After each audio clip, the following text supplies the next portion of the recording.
About rev up. Yep. Yeah, I'm voting shit.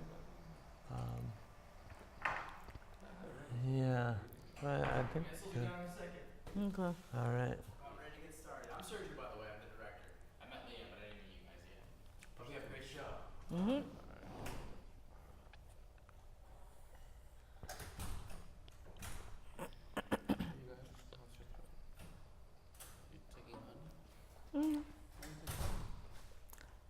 Yeah, I gotta go buy some. I need to buy some because Vanessa will be on her way in a moment. do you want to grab this water, or do you think it's okay? Maybe-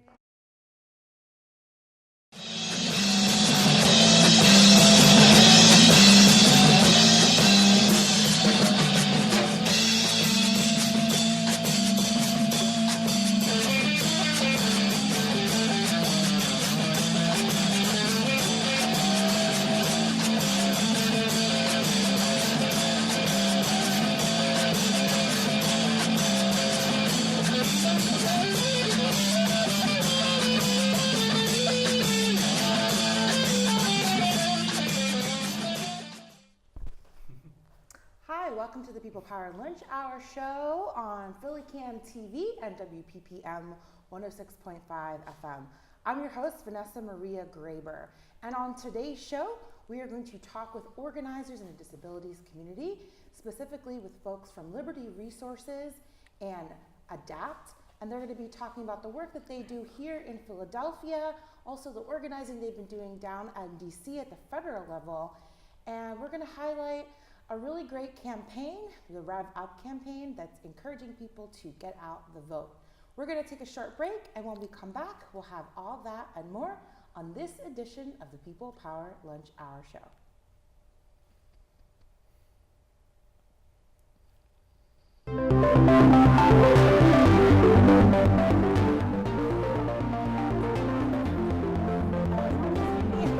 Oh, that's great.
Our show here at Philly Cam. I'm your host, Vanessa Maria Graber. Today's show is being broadcast live on WPPM 106.5 FM and simulcast on our cable TV channels. And I'm really excited to bring to the studio today some really amazing organizers here in the city of Philadelphia who are doing a lot to empower people and to change policies and make it a better place to live. My panel of organizers here includes Liam Dougherty. He's the Policy and Project Coordinator from Liberty Resources. Oh. And this is LaToya Maddox, who's an independent living specialist also with Liberty Resources. And Parodi from Adapt, who's been in the streets, organizing, and doing really, really great work. Welcome to the show, everyone. thank you. So I want to talk a little bit about Liberty Resources first. If you haven't heard about it, it's located here in Philadelphia. They're kind of our neighbors here on Market Street, located at 8th and Market. But they are also known as the Center for Independent Living, and they advocate for and work with persons with disabilities to ensure their civil rights and equal access to all aspects of life in the community. They're a consumer-controlled organization that advocates and promotes independent living from all persons with disabilities. And some of the work that they do is advocacy, information and referral, peer support, skills training, and transitioning youth services. So Liam, you're the policy director. What are some of the things that you have been working on since you've been at Liberty Resources? I know that you often take, Liberty Resources often takes people to Harrisburg to advocate. Yeah, so I'm it's sort of a big thing for us now. I mean, it always has been independent living, taking people out of nursing homes. People with disabilities are often sent to nursing homes when there is no other support structure or sort of out of default.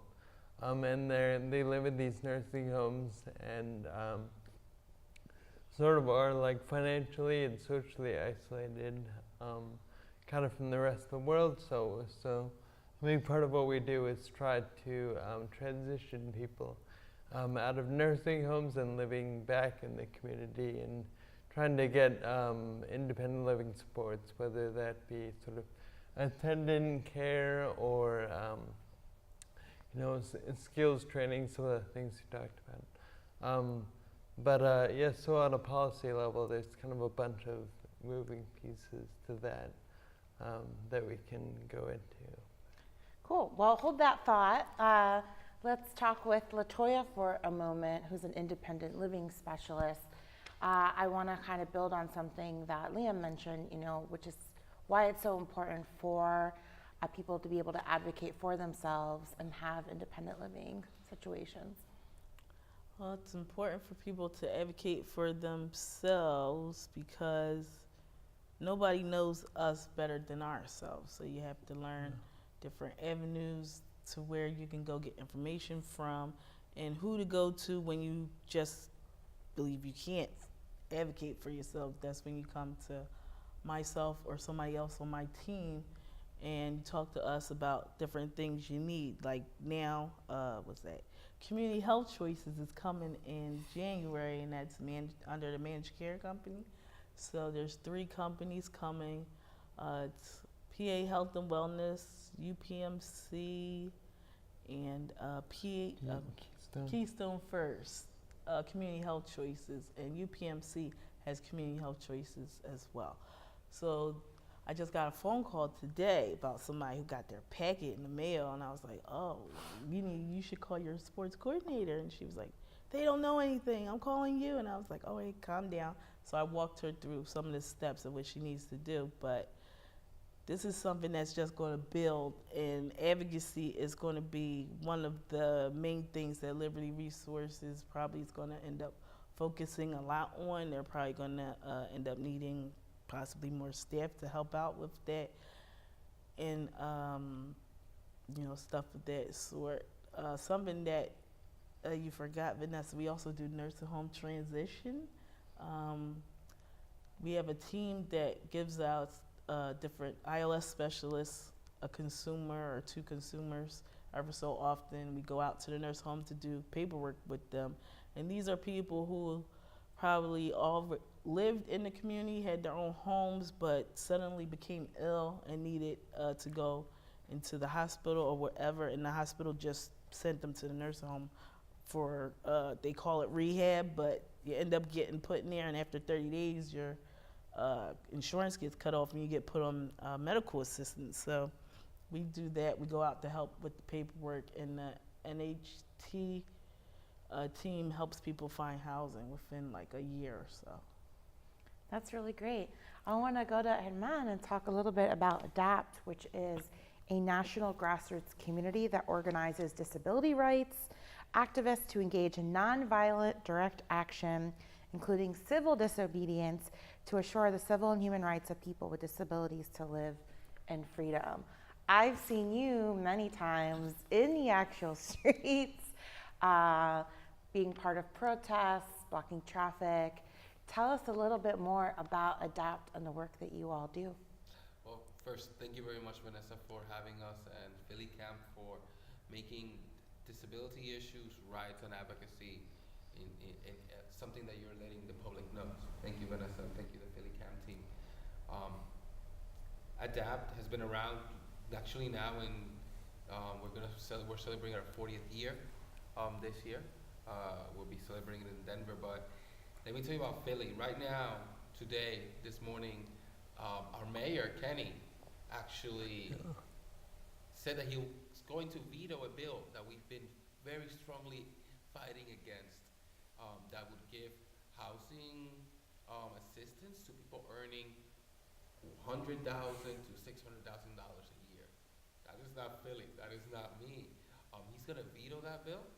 On top of that, he's going to put $50 million over the next 5 years into the Housing Trust Fund that is going to help people with disabilities like ourselves maintain our homes. I'm a homeowner, like my people like Liam and LaToya can make sure that their houses are accessible through this Housing Trust Fund. It is something that a couple of days ago, Monday morning at 6 a.m. we woke Mayor Kenny up down the street by his house where he lives at downtown in Old City. The week before, last week on Thursday, we were at President Clark's house protesting him, making sure it was like 125 degrees, making sure we stopped that because he introduced it. Now, we are very happy and thankful for Mayor Kenny for vetoing this bill and putting money into the Housing Trust Fund. We're also very happy to continue working with our coalition, the Philadelphia Coalition for Affordable Housing, to make sure that we reintroduce this bill next year to start collecting taxes on these people taking advantage from Philadelphians from like New York and so, and getting money to housing. You talked about nursing home transition. Housing is the biggest issue with nursing home transition because there is no housing, there's no affordable integrated housing that is accessible for us. And when we say integrated, we don't mean a housing complex only for people with disability. We mean where we all live. We don't want to be segregated. You asked me about being in the streets. I moved to Philly in 2004 from Puerto Rico, and within a year I found Liberty Resources. I worked there for over 6 years doing what LaToya does right now and what Liam does. And I went to Temple afterwards, and I got my degree there, and first at Community College in Philadelphia. We're really proud of that too. Over all these years, seeing how disability issues are everyone's issues. We have issues with housing, we have issues paying bills, we have issues with transportation and SEPTA. The streets are bad. When the light goes, our light goes.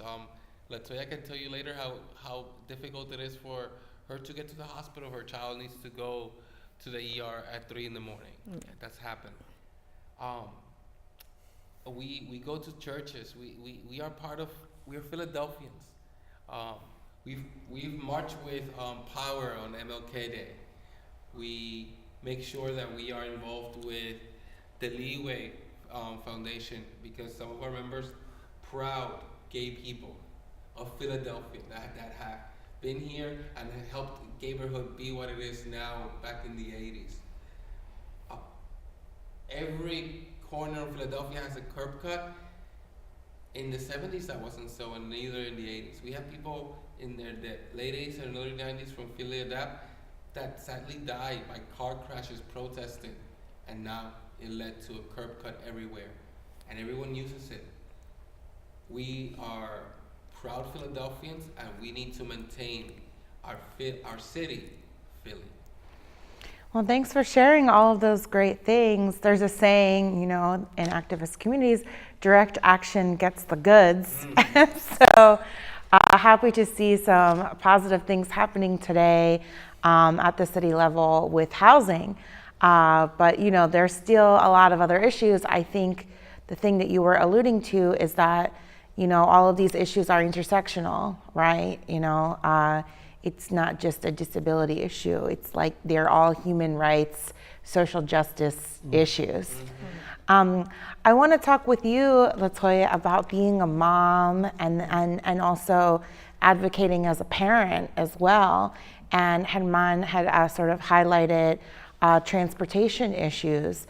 Can you tell us a little bit more about your experience and raising a child and then becoming an advocate on that level, you know, as a parent? Yeah, so my son, he's 7. We just recently found out he has ADHD and he has to get an IEP, which I used to have one, so I know pretty much how it works. But the Philadelphia school system is, you know, it is what it is. But I'm going to work through it, and I have a big voice, and I have a bunch of moms behind me to back me up for this, so I'll be okay. But there was a time when my son got really sick when he was like 1.5. We ended up having to call 911 for him, and they, you know, his dad came to take him in the ambulance because I couldn't get in there with my wheelchair. The ambulance can't transport me and my wheelchair. So his dad came to go to the emergency room with him, and they went to Einstein, and then at Einstein they were telling his dad, who is also disabled, so he walks, but he doesn't walk as much as he used to. So now he uses a wheelchair. So they were telling him that my son had to be transported from Einstein to Children's, and I'm like, well, how is he going to get there? And you know, his mom is home because she can't use the ambulance. So they took him to Children's. They got an ambulance to come get my son, and his dad signed a consent form that he was allowed to be transported by EMTs by himself to the hospital so that he could come back to pick me up. But they have these Uber and Lyft vans now that are out in the street, but they're not out overnight. They say you can have access to them whenever, but when you go to look for a Wave vehicle at 3 o'clock in the morning, you're not going to find anything. So A Wave isn't accessible. yes, Wave is a wheelchair accessible vehicle that a lot of them have the caravans. They have the lift in the back, or not a lift, but a ramp in the back where you go up in the back of the ramp, and the back of the van, and you get strapped down. And then they have the real big ones, which are medical transport vans, which I'm not sure what they thought about what they thought they were going to do for us with that, because not only do we just go to doctor's appointments, we have lives, we have boyfriends, girlfriends. Liam's married, so he has a wife. We don't want to be picked up in no medical transport van to go on dates and stuff like that. So I mean, if the city should just do better when it comes to transportation for disabled people, because nowadays you see a lot more disabled moms and fathers now than you did back 10 years ago.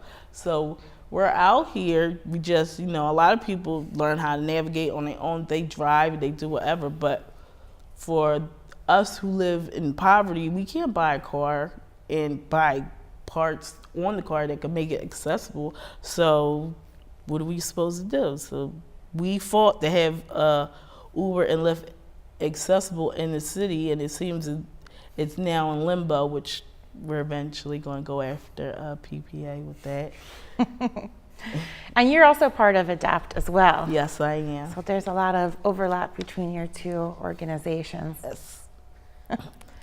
So I wanted to talk about employment issues and people being able to work and have accessible workplaces. Liam, is that something that people have come to Liberty Resources about? Yeah, well, I think it's sort of a widespread issue.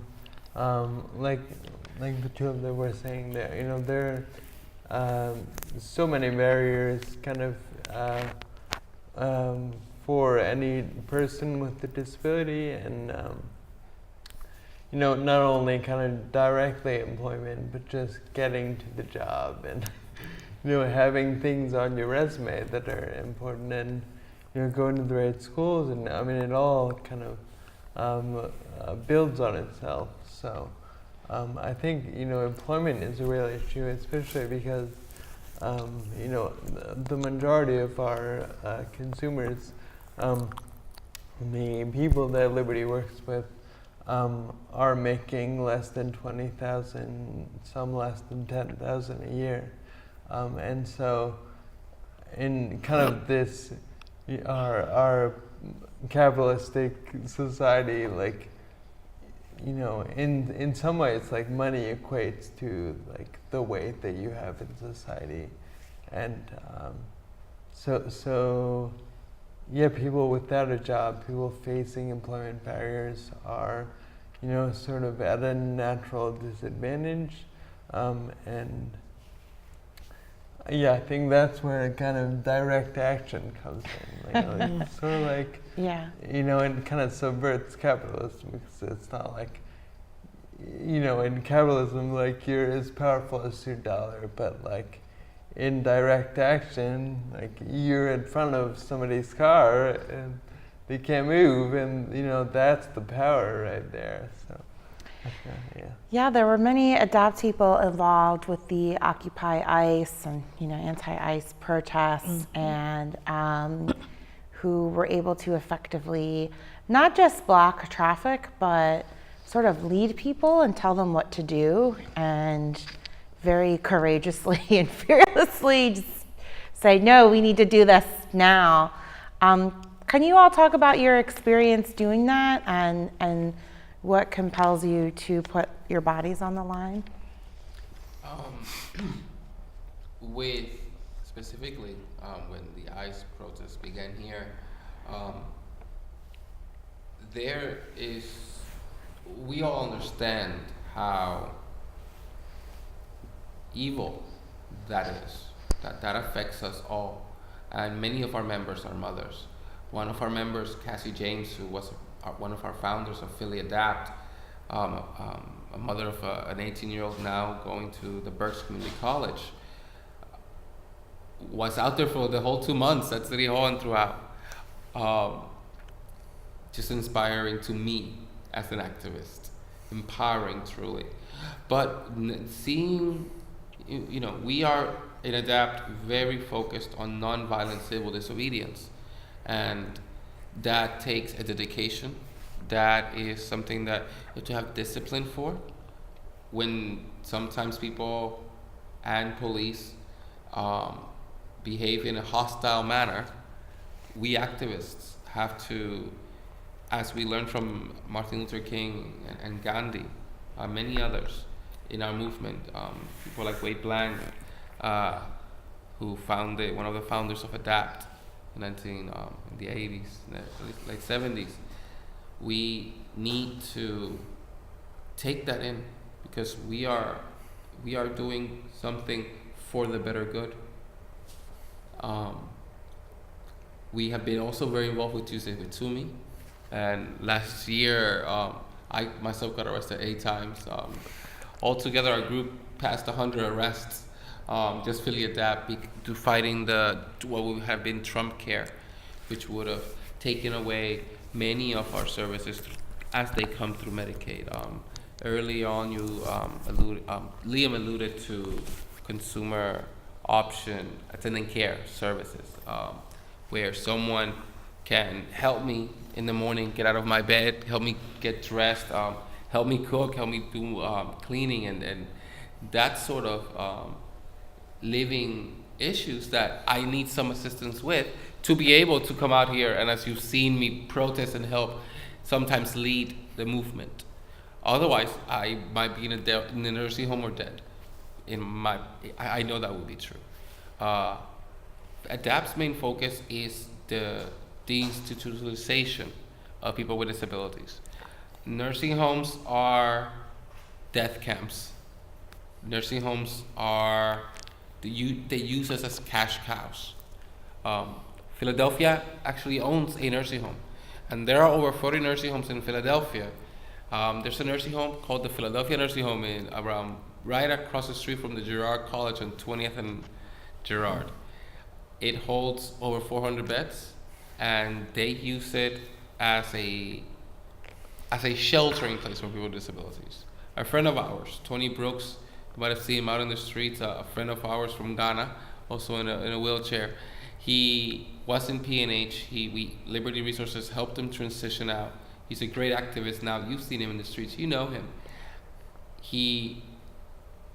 We helped him out, and if you go there right now, once you go in through the lobby doors, the stench of piss just takes over your clothing.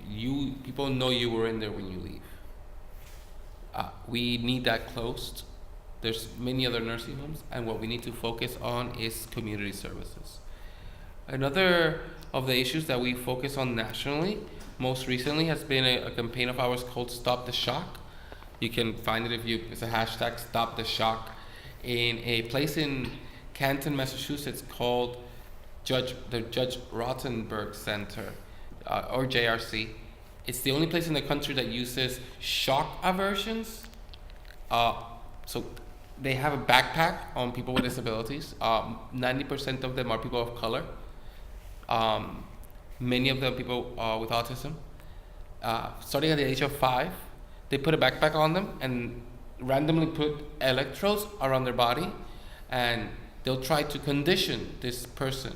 They'll take off your shirt, and the person says no because it's too cold or whatever. They'll shock him randomly, or her.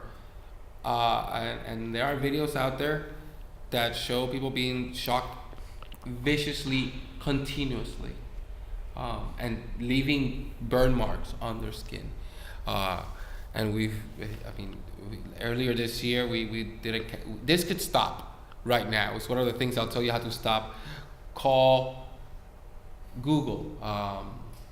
Scott Gottlieb, he's the administrator of the FDA. He can sign this, he can stop this, and Secretary of HHS Azar can tell him to stop this because that's his boss, and all he needs to do is sign a regulation that the Obama administration drafted, and all he needs to do is sign it. We've been arrested outside his house in DC, outside their house in Indianapolis, yesterday, in remembrance of 9/11, was our hearing in Indianapolis, and a lawyer represented us there. Thank you everyone for following us and your support. It's something we will make sure we stop. There are so many issues. It's sometimes it's hard to sleep. We need to come together. Philadelphia is such a beautiful city. Our activism everywhere, almost every day. It's beautiful to live here because I know I can fight this system with my brothers and sisters here. Thank you, Philly Cam, again, for giving us this opportunity. Yes, anytime. All these issues are, like you said, they're interconnected, very important, and they're issues we all care about. What you just detailed, it's horrifying. Like, how could you not want to stop that and support it?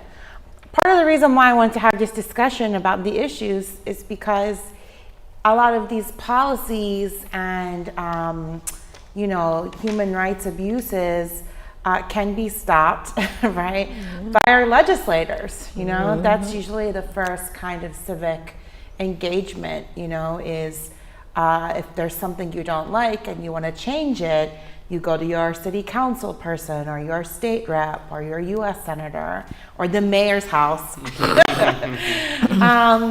And the reality is that we could be doing a lot more if we had different people that were actually representing us. Right. And so in the second half hour, we're going to talk about why now that you know some of the issues, what's at stake, when it comes to this upcoming midterm election, both at the local, state, and federal level.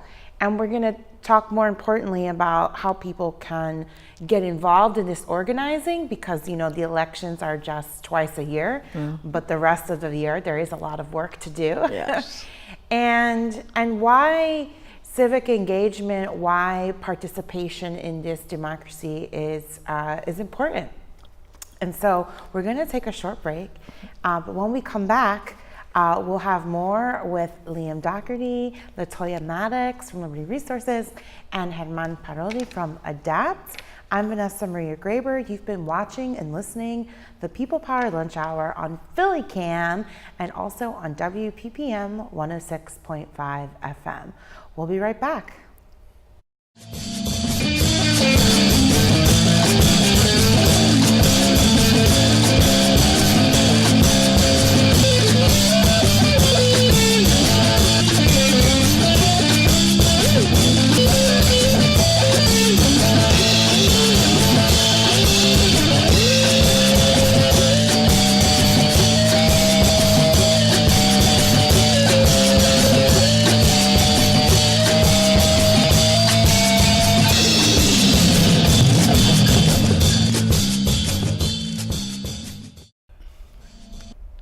Hey, welcome back to the People Power Lunch Hour show. I'm your host, Vanessa Maria Graber.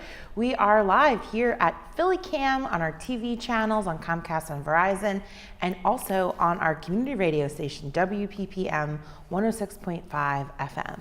I have joined with me in the studio some really great organizers here in the city working on a variety of issues, but mainly empowering the disabilities community.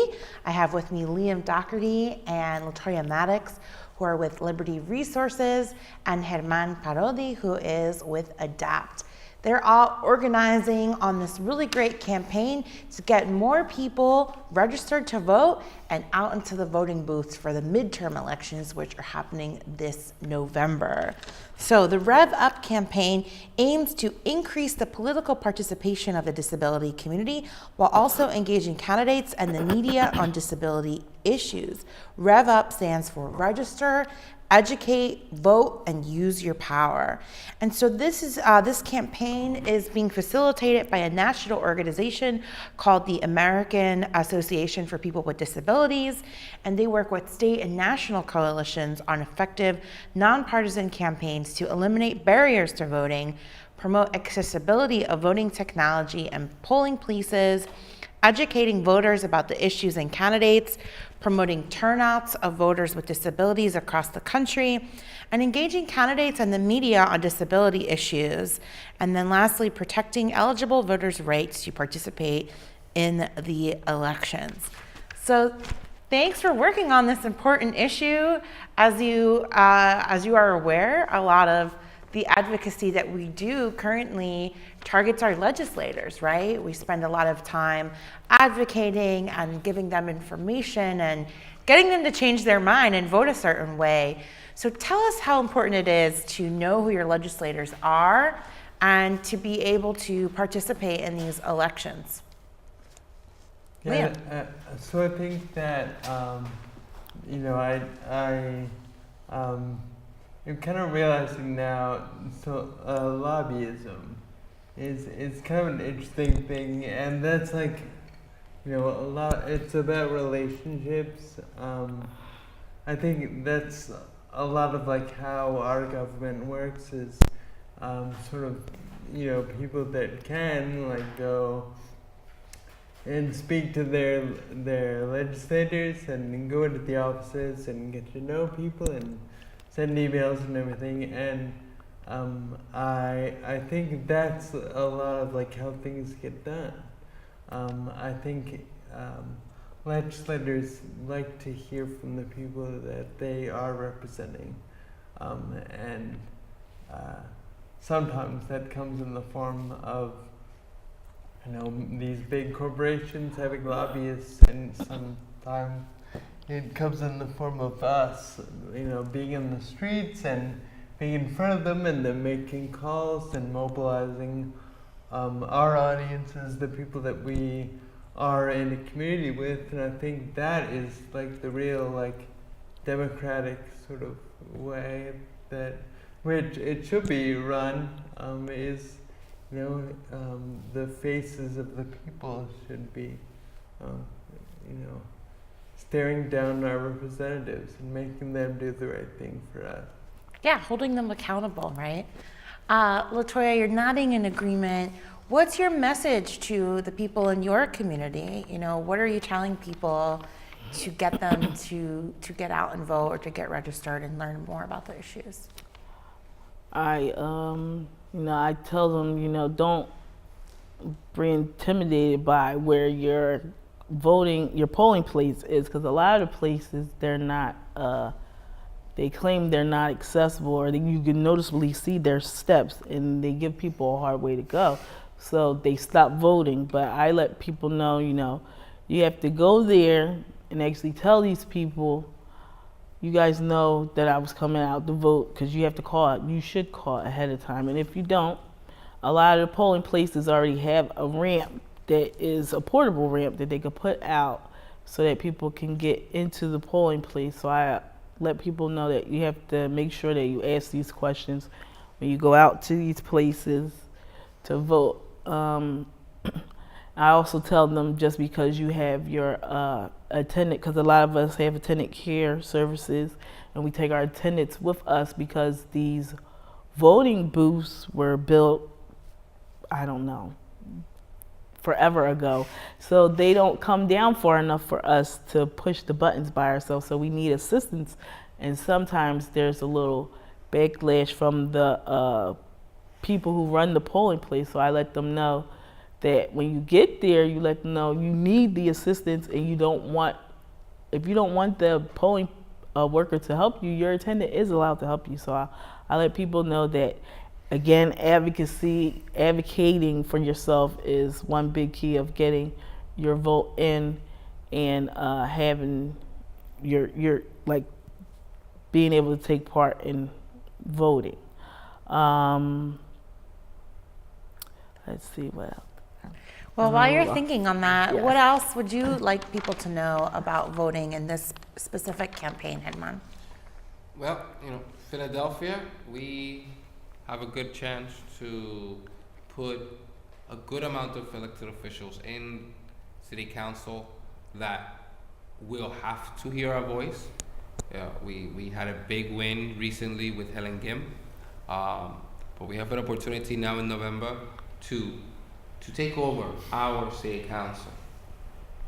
Statewide, our governor's up for re-election, and we play a non-partisan approach to these things, because a Republican president signed the Americans with Disabilities Act, President Bush, in 1990, and that is our civil rights piece. So whoever supports us will support them on a political stand.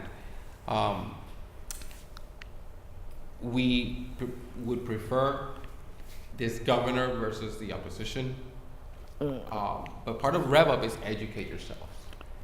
There's information out there. Adapt.org is one. LibertyResources.org is another. AAPD for Rev Up specifically will have a lot of information.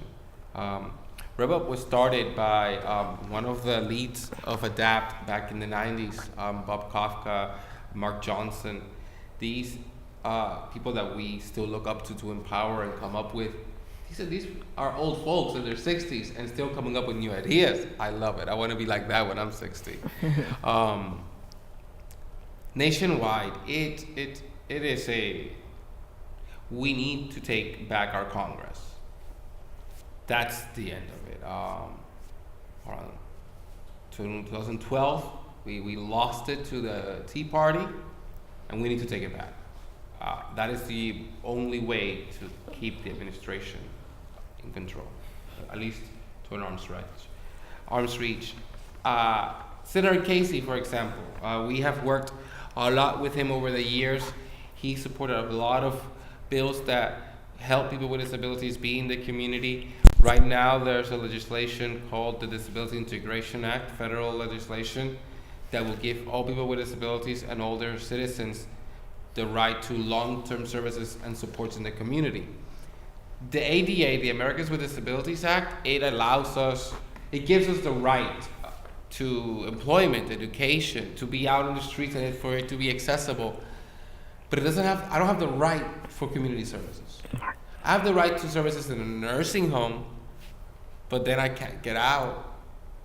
I was injured in 2001, and thankfully, I was a victim of a gunshot due to a carjacking in Puerto Rico. Thanks to my grandmother and family members and friends, I survived. And now in Pennsylvania, with great services, I live a full independent life and I'm a homeowner. But without the ADA, I mean, I would not have these opportunities. But without the Disability Integration Act, there is no right to the services in my home. That any state can change that. New Jersey across the way, I cannot hire whoever I choose as an attendant. I need to look for someone in an agency. In Pennsylvania, and in many other states, there is that option. In places like Arkansas, there are 5-7 year waiting list for a 5-year-old with autism to start receiving any kind of service. Exactly. The Disability Integration Act would change that. And the only way to do that is to get our elected officials, the ones we know will vote for our issues, the ones we can reach and respond to us. That's why we need to be at the booth, at the voting booth on November 6th.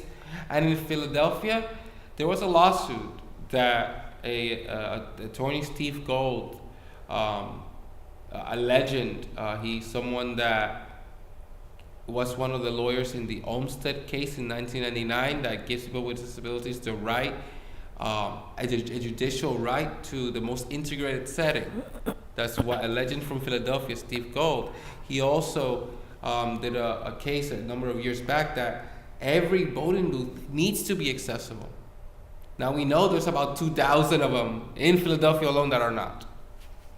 You identify them, Google the Committee of 70, report them, they'll shut down. And next year, they need to be accessible. And it'll give people an opportunity to still send in an absentee ballot for a few later days if that's the situation. Activism has a few, well, better yet, advocacy has a number of venues.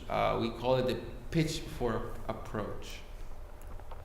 You think of a pitchfork on the outsides, and you have the longer ends, and you have the news, and you have politics. As you go in, you're a little bit more difficult. You have policy, and you have the legal aspect of things.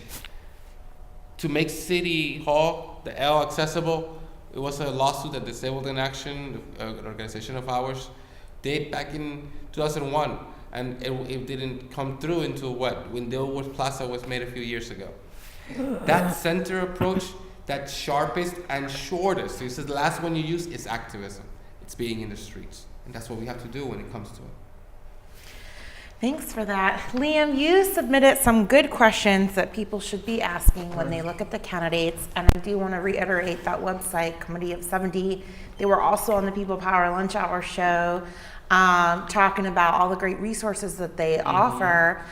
So if you want to look at the candidates, that's a great place to go. They're all there, located at one place.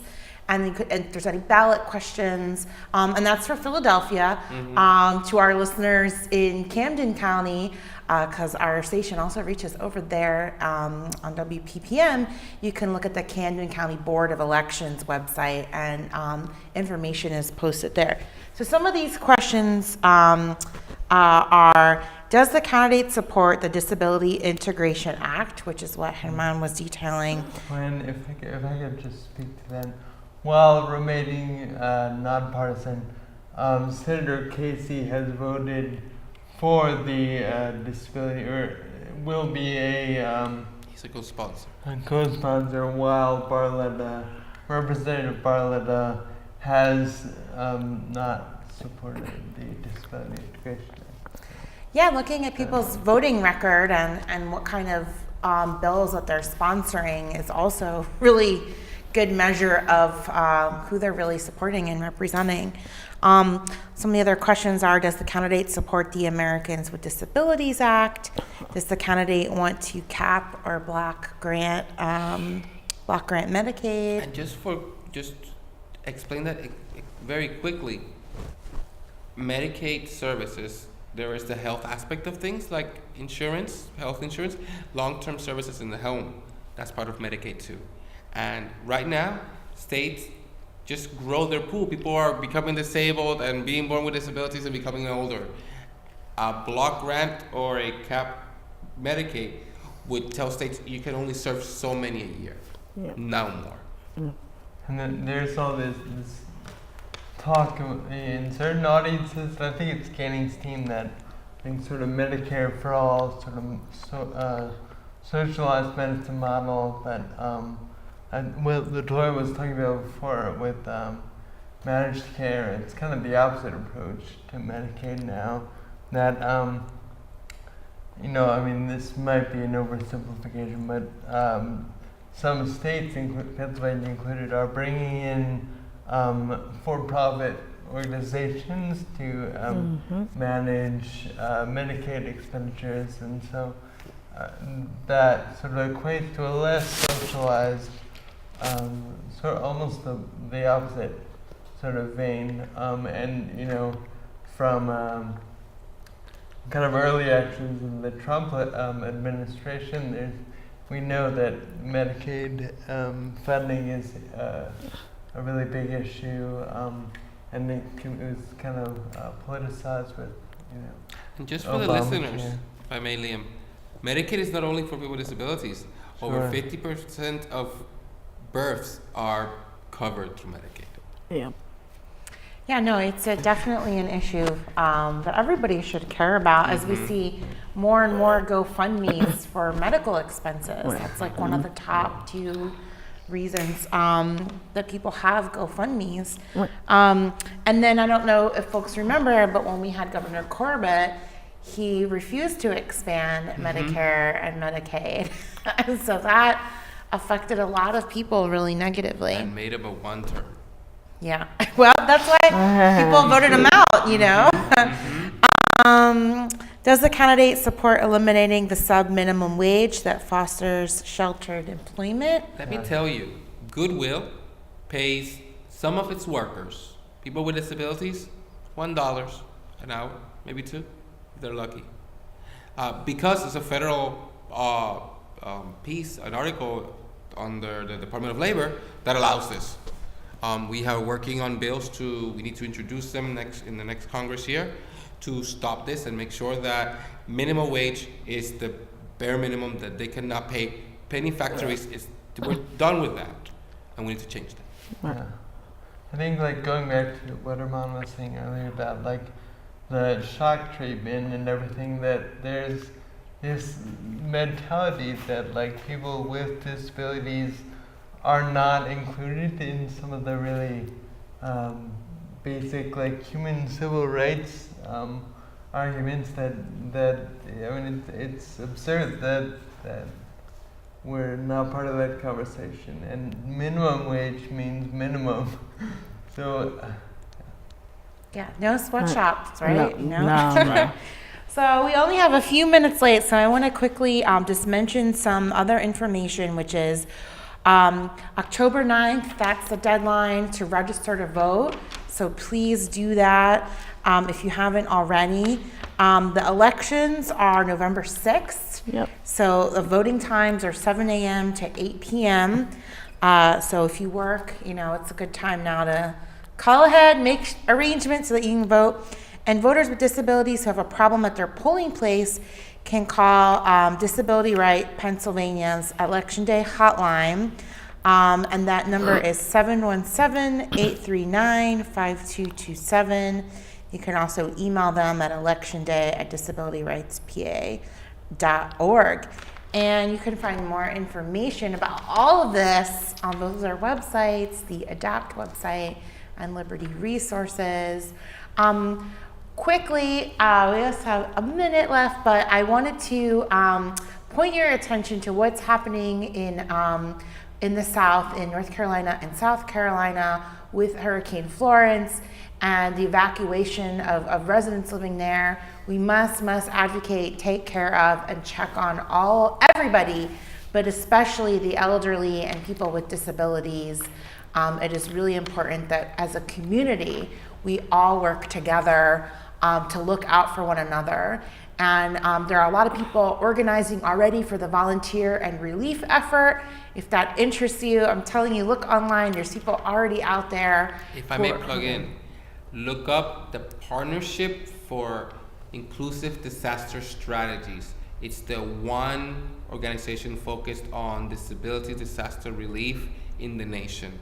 I am part of it. Liberty Source is part of it. I'm working on it day and night right now to getting ready. Pennsylvanians, we will get possibly 10 inches of rain. So make sure you check out all of that. We have to wrap up. I want to thank all my guests so much for being on the People Power Lunch Hour. For more information about this and all of our episodes, check out our website at phillycam.org. Thank you so much for watching and listening. Thank you.